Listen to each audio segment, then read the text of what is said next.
आमंत्रित करता हूं। उत्तर प्रदेश में भारतीय जनता पार्टी के प्रवक्ता हैं समीर सिंह जी, स्वागत है आपका। किस आधार पर ये 3 आरोप लगाए गए अपोजिशन की पार्टी पर कि इनका शासन आएगा तो तालिबान आएगा, शरिया कानून लागू होगा और मुसलमानों को आरक्षण? आप आधार बताइए। नहीं ब्रजेश जी, पहले तो मेरी आपत्ति इस बात की है कि सुरेंद्र जी बोलते समय जो झुंझलाहट थी, जो गुस्सा था, उसमें वो भाषा की भी मर्यादा तोड़ रहे हैं।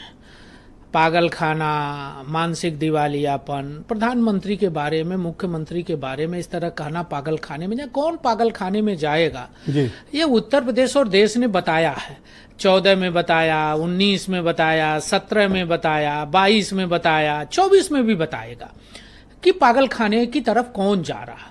और ब्रजेश जी, माननीय प्रधानमंत्री जी ने जो बात कही है वो सही कही है, उसको इन्होंने स्वीकार किया। अपनी बात के अंतिम में उन्होंने कहा कि संसाधन पर सबका अधिकार है। जो ये भाषा निकलती है संसाधन पर सबका अधिकार है, यहीं से बात शुरू होती है।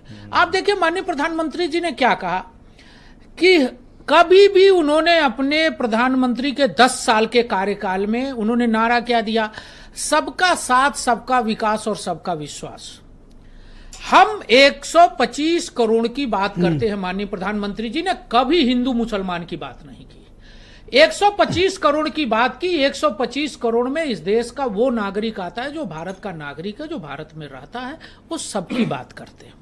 लेकिन सवाल ये उठता है, जो बौखलाहट थी वही बौखलाहट राहुल गांधी की है, वही अखिलेश यादव की है। किस आधार पर यह आरोप लगा कि मुसलमानों को आरक्षण दे रहे हैं? ब्रजेश जी, किस आधार पर? समाजवादी पार्टी और कांग्रेस गठबंधन में कांग्रेस ने कुछ दिन पहले एक अपना वचन पत्र लाया। उस वचन पत्र को पढ़िए। हमें लगता है कि सुरेंद्र राजपूत जी नहीं पढ़े होंगे, लेकिन मैं पढ़ा हूं उस वचन पत्र को। घोषणा पत्र जो इनका आया है, वचन पत्र, इसमें 6ठे पृष्ठ पर आर्थिक सर्वे की बात कही इन्होंने। 28वें पृष्ठ पर धन की असमानता का समाधान करने की बात कही है। ये आर्थिक सर्वे और धन की असमानता, क्या हमारे पास जो संपत्ति है उसको आप बांटेंगे?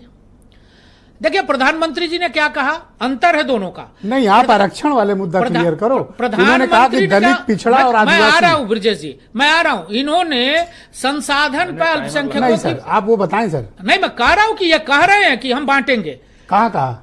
बिल्कुल कह रहे हैं, इनके घोषणा पत्र में क्या लिखा है? कहाँ बिल्कुल लिखा, धन की असमानता, सामाजिक और आर्थिक। एक सेकंड, सामाजिक पृष्ठ संख्या 6 पे इन्होंने कहा है कि हम सामाजिक और आर्थिक सर्वे कराएंगे और उसमें बंटवारा करेंगे। सवाल नंबर 2 किस आधार ये पर बताता है? दूसरा, इनके यूपीए 1 के प्रधानमंत्री मनमोहन सिंह ने 9 दिसंबर 2006 को राष्ट्रीय विकास परिषद की बैठक में कहा था कि अल्पसंख्यकों का, खासकर मुसलमानों का संसाधन पर पहला अधिकार है। उन्होंने सबका जिक्र किया था। ये बताता है कि इनको अवसर मिलेगा। नहीं, अब नेक्स्ट उन्होंने दलित और शोषित वंचित की बात नहीं कही।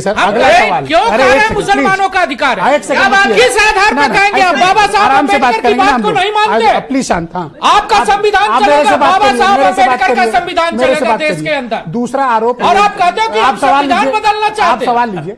दूसरा आरोप ये लगाया, आप बेईमानी करते हो, आप पर आरोप लगाते हो। इस तरह डिबेट में अच्छा नहीं लगेगा। आप दूसरा सवाल, किस आधार पर उत्तर प्रदेश के मुख्यमंत्री ने आरोप लगाया कि अगर कांग्रेस का शासन आएगा तो शरिया कानून लागू होगा? कैसे? निश्चित शरिया कानून। राहुल गांधी और अखिलेश यादव शरिया कानून की वकालत करते हैं। मौलानाओं के पैरों पर जाके जब गिरते हैं तो उनसे ये कहते हैं कि हम सरकार में आएंगे तो हम शरीयत कानून लाएंगे। अरे किस बात की? इस उत्तर प्रदेश की सरकार में ये कहा गया कि मुसलमान की बेटी को हम 30,000 रुपया देंगे, हिंदू की बेटी नहीं है। तो हमने क्या कहा? नहीं, हमने क्या कहा? हम 25 करोड़ की बात करते हैं। हमारी सरकार की योजनाओं का लाभ मुसलमान को भी मिलता है, हिंदू की। क्या आपके पास अपनी उपलब्धियां कम पड़ गई हैं जो आप ये मुसलमान, तालिबान, शरिया ये कैसे ले आए? हम सरकार में रहते हुए जनता को आगाह करना चाहते हैं कि ये लोग धन्यवाद देश में बंटवारा करना चाहते हैं, ये देश के अंदर दंगा फैलाना करना चाहते हैं, ये देश के अंदर आतंकवाद फैलाना चाहते हैं, ये देश में धन्यवाद।